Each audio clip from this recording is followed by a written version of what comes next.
Bonjour, donc la dernière fois, nous avons vu comment réaliser un tableau sur OpenOffice, où vous aviez appris à fusionner des cellules, à rentrer une formule et à utiliser les bordures. Aujourd'hui, nous allons revoir comment réaliser un graphique en ayant trois courbes sur un même repère. Nous reprenons l'exemple du calcul de la flèche en fonction de la masse qui est attribuée sur le tablier d'un pont. Et nous devrions arriver à la fin à obtenir ce graphique que vous voyez là, avec la flèche en ordonnée et la masse en abscisse. Donc je prends cette graphique que j'efface et je recommence depuis le début. Il est préférable de sélectionner une cellule bien en dessous du tableau pour que vous puissiez, lorsque vous allez construire votre tableau, votre graphique, pardon, avoir l'ensemble du tableau en face de vous. Donc, pour construire un graphique sur OpenOffice, il suffit d'aller chercher cet outil dans la barre d'outils qui s'appelle Diagramme. Nous allons construire un graphique en forme de ligne, des lignes seules, sans point. Et vous pouvez cliquer à partir de maintenant sur Suivant. Encore, vous arrivez sur cette fenêtre et nous allons ajouter une première série de données. Lorsque vous faites Ajouter, vous avez le nom qui apparaît, qui pour l'instant est série anonyme, et vous avez deux possibilités, le nom et valeur Y. Le nom, nous allons choisir le nom, et nous allons choisir comme nom en sélectionnant la cellule qui correspond au nom de la première courbe que l'on voudrait réaliser. Donc on va choisir le point pile pour pouvoir dessiner la flèche d'un tablier d'un point pile en fonction de la masse qu'on lui a attribuée. Une fois qu'on a sélectionné le nom, on va faire le même principe sur l'ordonnée, la valeur Y. Je vous rappelle qu'en mathématiques, vous avez vu ça avec vos enseignants, dans un repère orthonormé, l'axe vertical s'appelle l'ordonnée et est symbolisé en général par une valeur, par une lettre qui est Y, tandis que l'axe horizontal est appelé l'abscisse et symbolisé par une lettre qui est X. Donc après ce rappel de cours de maths, nous allons donc choisir l'ordonnée.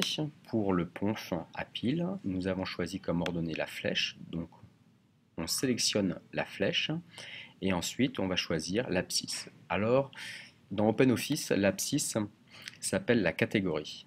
Donc vous cliquez et on va choisir, on va sélectionner ce qui correspond à l'abscisse, c'est-à-dire notre masse. Ça, vous venez de réaliser pour l'instant la première courbe sur le repère, qui est la flèche en fonction de la masse pour un tablier d'un pont à pile. Nous allons ajouter une deuxième courbe qui correspond maintenant à la flèche d'un tablier pour un pont en arc. Même chose, vous cliquez sur Ajouter. Sur Ajouter va dans la colonne série données va avoir lieu une série anonyme. On clique sur Nom et enfin on sélectionne pour le nom dans votre tableau pont à arc. Nous choisissons la valeur Y, l'ordonnée. On clique dessus, on choisit la flèche. On vient pour les catégories, même chose, sélectionner cette icône. On clique dessus et on sélectionne encore la masse qui est de 200, 400 et 600 grammes. Et nous pouvons faire Ajouter.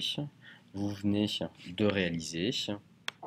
Si je déplace mon assistant, vous voyez bien qu'en dessous, j'ai réalisé deux courbes sur le même repère. Nous avons une troisième courbe à réaliser, toujours Ajouter. Il y a une série toujours anonyme qui apparaît. On sélectionne le nom, on vient sur l'icône pour écrire le nom dans la plage pour le nom. On vient sélectionner dans mon tableau le nom correspondant à cette courbe. On choisit maintenant les valeurs qui vont être placées en ordonnée.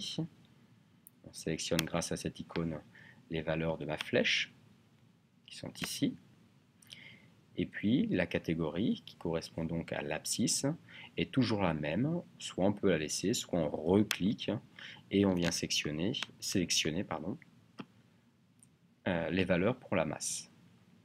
Ensuite, il suffit de faire suivant et vous pouvez bien sûr écrire le nom du graphique. Donc, dans cet exemple, je vais écrire flèche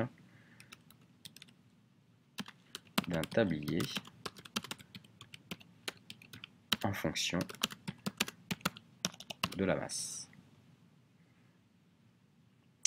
En abscisse, nous avions donc la masse en grammes et en ordonnée, nous avions la valeur de la flèche en centimètres.